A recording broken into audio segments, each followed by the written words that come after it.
The 2022 NFL Draft is now only days away from occurring, and in order to prepare, I'll be making my final mock draft of the year. This season's draft is one of the more interesting in years because of the lack of true QB talent and the abundance of good edge and defensive line prospects. After the majority of the free agency period coming to an end, this still remains a very unpredictable draft, which should make Thursday night's results even more fascinating than in previous years. This will be a one-round mock draft and will unfortunately not have trades. I was going to have trades, but I couldn't really think of anything, and being honest, I haven't seen too many trade rumors anyway, and without any brilliant QBs, which are usually teams' main reason of trading up, I think there will be some less trades this year. And finally, one more thing before I get into the video. I recently became a part of the NFL Shop affiliate program, and if you or anyone you know is planning on buying something from the NFL Shop website, please hit the link that I will leave in the description below, because it really helps me out and will help me continue to make better content in the future. And now that I finally have all that out the way, let's get into my final mock draft where the Jacksonville Jaguars are on the clock with the first pick. So the Jacksonville Jaguars on the clock at number 1 for the second straight year, but with the way they are spending this offseason, it looks like they're at least seriously trying to make sure that doesn't happen for a third straight year. Apparently, the Jaguars spent $175.3 million on free agents, the most ever in a free agency period, which included them picking up a plethora of new weapons for second-year quarterback Trevor Lawrence, some key defensive pieces including a new starter at corner and linebacker, and, in my opinion, the most important moves, the one that involved bringing in offensive linemen. In my pre-offseason mock drafts, I really thought that the Jags would target an offensive tackle with their first selection in the draft, specifically Evan Neal, but after the franchise tagging of Cam Robinson and the signing of Brandon Sheriff, their offensive line is looking a whole lot sturdier than it did at the start of March. So, with all that said, it leaves only one real option here in my opinion, Aiden Hutchinson. We all know about the rise of Hutchinson this season, and while I'm not completely sure that he's the most dominant edge rusher in the class, I am sure that he's the most consistent. Hutchinson's numbers this past season were excellent, and with his mix of speed, strength, football IQ, and apparently infectious personality, I think Hutchinson would be a great addition to not only the Jaguars' locker room, but also to their defensive line. Now we have the Lions, and this is where the draft gets genuinely interesting in my opinion. I feel pretty confident with the Jags taking Hutchinson at this point, but the Lions have so many possible options here, and I could genuinely see them going with any of them. There are so many talented players in this class, and so many that the Lions could target here. For a while now, and even in my first idea for this mock draft, I had the Lions taking Malik Willis here. If they do want to take a quarterback in this class and Willis genuinely is their guy, then they have to take him here, but I do think for now it's alright to stick with Jared Goff, because if he really doesn't play well, then you have one of maybe even the top pick in next year's draft, which you can use to get a QB in a better QB class. So I say use this draft to build up the team and target the quarterback position later. Now I see the Lions really only deciding between two players here, and I see them settling with someone who's seen his draft stock explode recently, Travon Walker. Now I'm not fully sold on Walker yet, but it seems that NFL scouts are, and I feel confident that he'll be picked somewhere in the top 5, maybe even the top 3. Walker has excellent athleticism and was an important piece on a ridiculously good Georgia defense last year. I think Walker has more potential to be a bust than a lot of other highly touted prospects in this class, but I also think he has a ton more upside, so I don't think this would be the worst pick in the world for Detroit. The Houston Texans are on the clock at pick number 3, and in my opinion, they are probably the worst team in the league right now. Adding a second first-round pick in that Deshaun Watson trade definitely helps out, but even then it's very difficult to project a pick for them because they have needs at pretty much every position on the field. They don't have a franchise quarterback, but for the most part, this probably isn't the best draft to look for one. Plus, they did just draft Davis Mills last year, and he showed signs of potential, so sticking with him for now seems the logical choice. Like I said, the Texans have so many needs and might as well just take the best player available or the player that they can get the most use out of. Offensive tackle is still a huge need, and while I believe that Evan Neal is the best prospect in the class at the position, I think Ike Ekwonu should and will be the pick just because of the versatility he brings to the table for a team that really needs help on the O-line. Ekwonu has experience playing both guard and tackle, and has the size to play both in the NFL as well. Ekwonu is probably the best run blocker in the class, but he's great as a pass blocker as well. Adding someone who can play pretty much anywhere on the offensive line should be a very important addition for the Texans offense. Next up at number 4, we have the New York Jets, who, all things considered, are in a pretty solid position for this draft. They've got 2 picks in the top 10 and 2 very appetizing spots for not only them, but also for other teams, so a trade down for one of these picks could definitely be in the realm of possibilities. I do think they'll stay put, at least for this pick, and in my mind, they have 2 realistic options here, offensive tackle or cornerback. The Jets do also need a wide receiver, but there's no receiver in this class worthy of going this early, unlike the corners and tackles of the class. Offensive tackles is definitely a huge need for the Jets, but they just drafted an offensive lineman in last year's draft and the year before that. The Jets have been searching for that number 1 corner for a while, and even though they have a couple young solid pieces, they don't have that true big-time playmaker which Ahmad Gardner could be. Gardner never allowed a touchdown in his college career, and he has the physical attributes to become a genuine superstar in the NFL. He's long and lengthy, which you love to see in modern corners coming out of the draft, and he's been extremely consistent over the past 3 seasons in college. Gardner has grown on me so much throughout the season, and at this point I would feel exceptionally comfortable with picking him up in the top 5. At At number 5, the New York Giants are up for the first of 2 times in this top 10, and I think the hiring of Brian Daboll this offseason was a great move, but they really need to start putting together some solid pieces if they want to win with Daboll in charge. The Giants have a need at edge rusher, and with Kayvon Thibodeau still here, it should be a simple pick. Thibodeau came into the season as pretty much the undisputed number 1 prospect in the class, and while he isn't quite considered that anymore, he is still easily one of the most talented defensive prospects in this year's draft. He is the definition of a scary presence on a defensive line, and with a big frame and multiple seasons of success in college, he should be ready to potentially develop into a star in the league. At number 6, we have the Carolina Panthers, and they have a huge decision to make here. Try to find their franchise quarterback in Malik Willis, or select one of the elite offensive tackles to build up the offensive line. Now, I've been leaning towards a quarterback for a while, but as I think about it more, it probably makes sense for the pick to be a tackle instead. The Panthers do have a really bad quarterback room, but are the current favorites to pick up Baker Mayfield, and if they do stick with Cam Newton and Sam Darnold, they'll probably end up with a better pick in a better quarterback class next year. Plus, if star offensive tackle Evan Neal falls for them here, they have to take him. Not too long ago, Neal looked like he could be a candidate for the first overall pick, but now not so much. None of that is the fault of Neal, though. It's all because of the Jags' offseason moves. Neal is still an elite and extremely reliable tackle who has only improved every time he's been on the field, and even though the Panthers don't exactly have the quarterback situation figured out, Neal would definitely be a big help. Next up, the Giants are back on the clock, and now that they've improved the defensive line with Thibodeau, I think it's time for them to improve their offensive line. Neal and Ekwonu are off the board, but Charles Cross is also an elite offensive line prospect who could help the Giants improve their O-line as well. Charles Cross is, like I said, also one of the more talented offensive linemen in the draft, and I love the fit here with the Giants. Cross shines as a pass blocker and is coming off his best season in college. The Giants need to find a starting tackle of the future, and maybe Cross can be that guy for them. The Falcons are up at number 8, and after trading Matt Ryan, I feel very confident that the Falcons will try to find their future franchise quarterback in this draft if possible.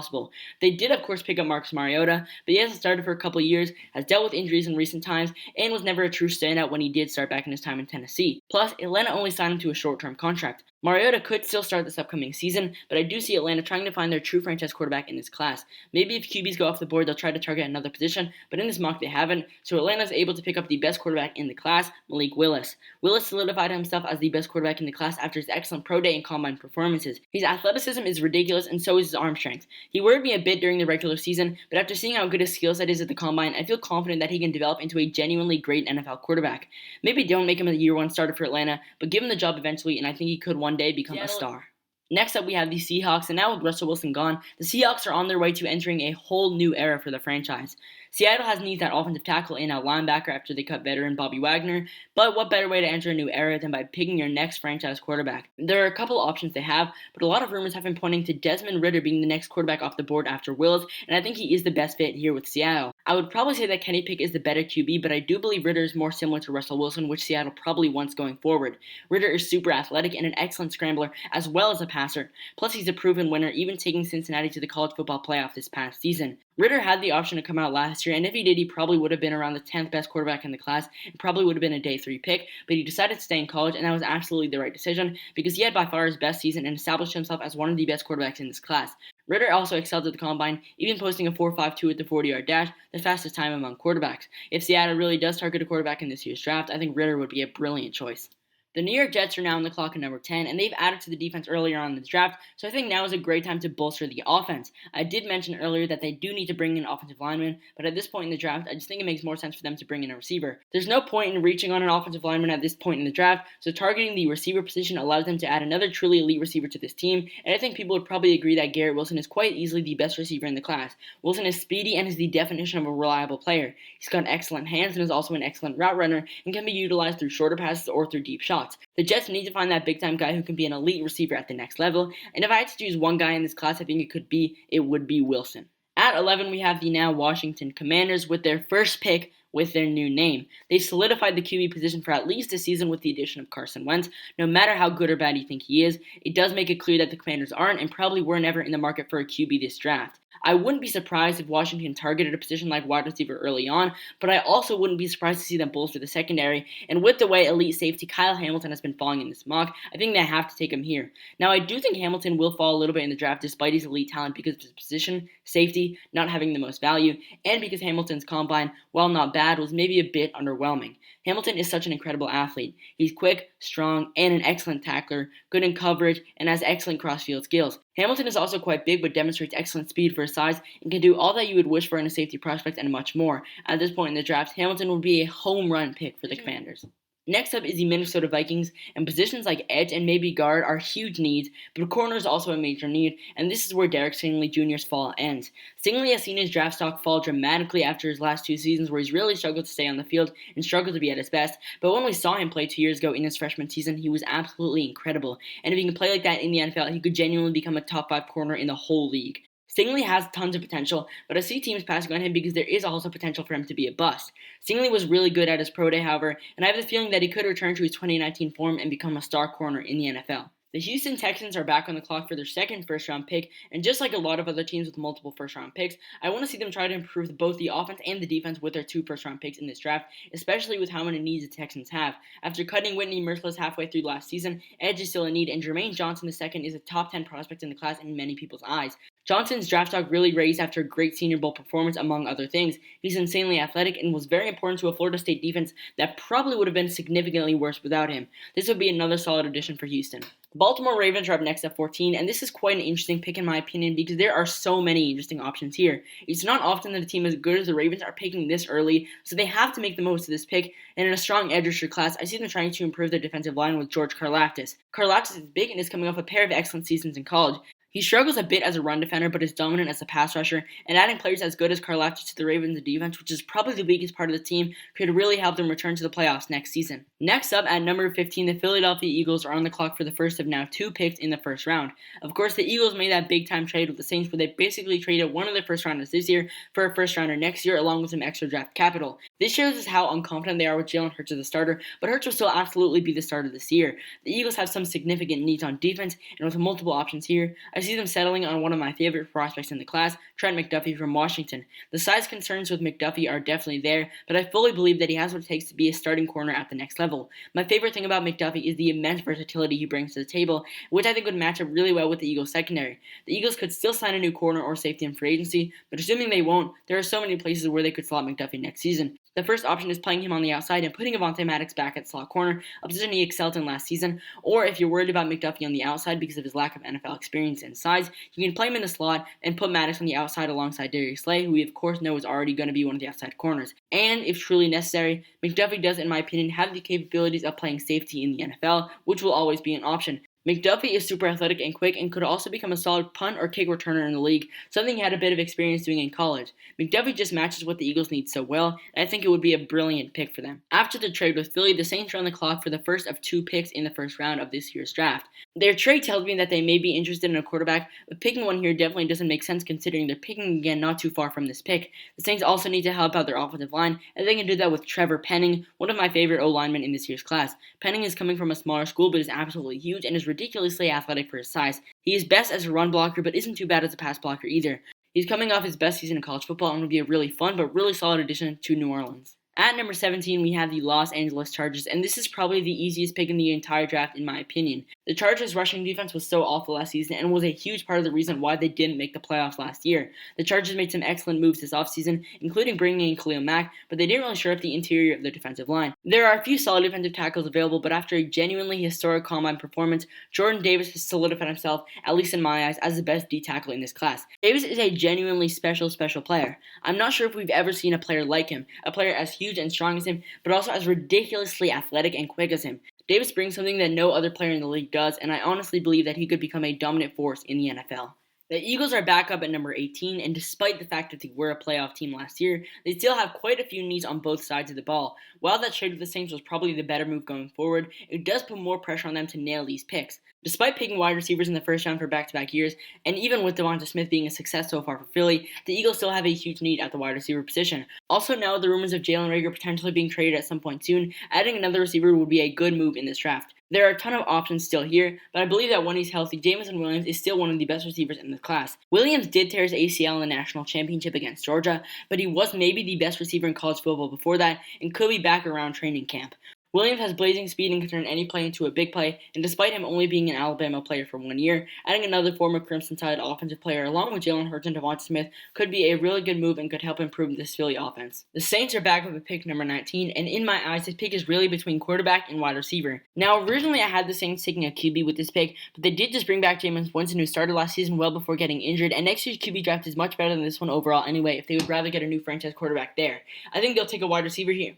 I think they'll instead take a receiver here to help out their QB next season, but watch out for a QB if one slips on day 2 or 3. There are lots of great receivers here, but in my opinion, the best is another guy who got injured but was really great before that, and that's Drake London. Before going down with an ACL injury halfway through the year, London was probably my number 1 receiver in the class, but don't let his injury fool you. London has elite hands, route running, physicality, and is super difficult to tackle. When healthy, London is definitely one of the most talented players in the class, and adding a great offensive lineman and a receiver would be a really good first round for the Saints. The Pittsburgh Steelers have a pick number 20, and this is a big one in my opinion because it really all comes down to who is picked before them. If quarterbacks go off the board early, they'll probably target a different position, but if guys like Kenny Pickett are available, Pickett's size draft stock fell a tiny bit at the combine when it was revealed just how small his hands are, but he's still one of the most talented quarterbacks in the class and is coming off of an excellent season where he defied all the odds and even became a Heisman finalist. Now, Pickett doesn't have the greatest arm talent and he doesn't have the greatest scrambling ability either, but he's an excellent leader, a good decision maker, and is very accurate with the football in his hands. People have loved the concept of bringing Pickett from Pittsburgh to the Pittsburgh Steelers for a while now, and I think the idea of bringing him in to compete with Mitch Trubisky in year 1 is a good idea if Pittsburgh wants to find their next franchise QB after Ben Roethlisberger. The New England Patriots are up next, and after trading for Devontae Parker, I feel a lot more certain that the Patriots won't draft a wide receiver early on. While I do still expect them to pick a receiver on day 2, they can use day 1 to find another important piece, specifically on defense. The Patriots have a solid linebacking group, but nothing excellent, so adding a linebacker as good as Devin Lloyd at this point in the draft would be a great selection. Now, a while back I compared Lloyd to Micah Parsons, and this comparison has gotten really popular recently, and I definitely know why. Lloyd, similar to Parsons, has the ability to do absolutely everything on the defensive side of the ball. He can cover, he can tackle, he can bring pressure, all at a very high level. Lloyd is, in my opinion, the most talented linebacker in the class and deserves to go way higher than this, but I see him slipping a bit, and I'm sure the Patriots won't be too upset with that. The Green Bay Packers dropped for the first of 2 times in the first round now thanks to the Devontae Adams trade with the Raiders, and I genuinely don't think there's any other position they can pick here other than wide receiver. They're just losing arguably the best receiver in college football and have a couple solid options to replace him, but I think they'll ultimately settle with one of my favorite receivers in the class, Treylon Burks. Burks didn't have the greatest combine in the world, but is still an elite receiver prospect in my opinion. He can be utilized all over the offense. Of course, he shines as a receiver, but he has been used like a Deebo Samuel type player in college where he can carry the ball like a running back would as well. Burks has good measurables, solid speed, hands, and route running, and seems the type of player that would fit this Packers offense well. The Arizona Cardinals are up next at number 23, and they still have a huge need at cornerback and need to address the position, and they can do that with Clemson's corner Andrew Booth Jr. Booth has excellent speed, athleticism, and the ideal length for a prospect. Booth has really good ball skills, instincts, and physicality as well. Booth is a super talented player, and this would be a super solid pick for the Cardinals. The Dallas Cowboys are up next, and they picked Micah Parsons in the first round last year, and he was excellent, but it's probably better for him to stay on the outside instead of the inside, which is why I think the Cowboys add another elite linebacker in this year's draft. Nakobe Dean is a super talented linebacker, and another elite defensive prospect from Georgia. Dean is excellent in coverage and brings pressure at a high level. He isn't as great of a tackler as you would like, but isn't too bad at that either, and can definitely develop on that front. Dean is a very solid defender and would make this Cowboys defense even more dangerous to face. The Buffalo Bills are up at number 25, and Josh Allen has genuinely developed into one of the NFL's best quarterbacks, but if the Bills want him to stay, is that they need to develop the offensive line around him, specifically the interior. Zion Johnson's draft stock has risen to the point where he seems a pretty certain first-round pick at this point. I actually got to watch a lot of Johnson during the college football season, and he's definitely a super talented player. He seems NFL ready, so the Bills could pick him up and get a new starter at the offensive guard position. The Tennessee Titans are up at number 26, and they could too use some help on the inside of the offensive line at both the guard and center positions. There aren't any guards I think should go here, but center Tyler Linderbaum is the best in the class in my opinion, and potentially could be a genuine superstar in the NFL. Linderbaum is one of my favorite prospects in the class, and if it weren't for the fact that centers aren't traditionally drafted highly, I think he would probably go even higher than this. Linderbaum is athletic, experienced, and an exciting prospect who could become a regular starter for the Titans. The Bucs are up next, and they don't have to worry about the quarterback position anymore because they brought back Tom Brady after a month or so of him being retired. The Bucs have recently lost Ndamukong Suh and need to find a replacement to go alongside Vita Vea on the defensive line, and they can find that with Devontae Wyatt from Georgia. Wyatt demonstrates impressive athleticism for his size and is a very pro-ready defensive lineman. He impressed at the combine, which is why he's seen his draft stock take a jump recently, and I believe that the Buccaneers would love to add a player as good as Wyatt in the first round. Next up, the Packers are picking again, and after selecting a receiver target, I think now is the time to select an offensive tackle and improve the offensive line. I am quite a big fan of Bernard Raymond from Central Michigan. He's another player coming from a smaller school, but is super talented and could become a solid tackle for the Packers. Now we have the Kansas City Chiefs for back-to-back picks thanks to the Tyreek Hill trade. Trading your number 1 receiver without bringing a true number 1 receiver is never a great move, so the Chiefs can bring in a big-time, speedy, somewhat Tyreek Hill-like receiver in Chris Olave. Olave is really quick with solid hands and is a very good deep target, though he can be utilized in shorter routes as well. I've said it so many times before, but I don't believe Olave is as physical as I would like. But other than that, I believe he's a brilliant receiver who could add an interesting new dimension to this Chiefs offense without Tyreek Hill involved. Number 30. The Chiefs are back again at number 30, and Tyrann Mathieu is gone, and more than likely he's not coming back, which leaves a hole at the safety position. There are actually quite a few solid safeties that I could see going here at the back end of the first round, but the best is, in my opinion, Daxton Hill. Hill brings a sense of versatility to whatever team he plays for, with the ability to play safety and nickel corner at a high level. Hill is the type of player NFL teams love, and the Chiefs would sure be happy to pick him up at this point. With the second last pick of the first round, we have the AFC champion Cincinnati Bengals. A few months ago, everyone thought that they would target an offensive lineman here because of how weak their offensive line is, despite them making the Super Bowl, but they improved it so much to the point this free agency period where they'll be able to target in a different round instead, and instead target what is now probably the biggest need, cornerback. There's still quite a few corners I think could be worth this pick, but my favorite is Kaiir Elam from Florida. An experienced SEC veteran, Elam has multiple years of great success behind him in college. He's really good at man coverage and is blazing quick as well, which he showed with his Combine 40 performance. So finally, to conclude the first round, we have the Detroit Lions with their second selection of round 1. Like I said, I don't think the Lions targeted QB early on in this year's draft, so they'll instead build around the rest of the team. The Lions still have a very weak secondary despite drafting Jeff Okudah very early on a couple years ago, and they'll try to improve it with defensive back Louis Sain. Sain is another super quick defender who's solid in coverage and is coming off a very solid season with the Georgia Bulldogs this past year. And that is going to be it for my final mock draft for the 2022 NFL draft season. Thank you so much for watching all the way through the video. If you enjoyed, please leave a like and subscribe if you haven't already. After the draft, I'll be making tons of draft grades, reactions, a way too early 2023 mock draft like I did last year and the year before that, and much, much more. So subscribe to see all that. Once again, thank you so much for watching, and I'll see you guys next time.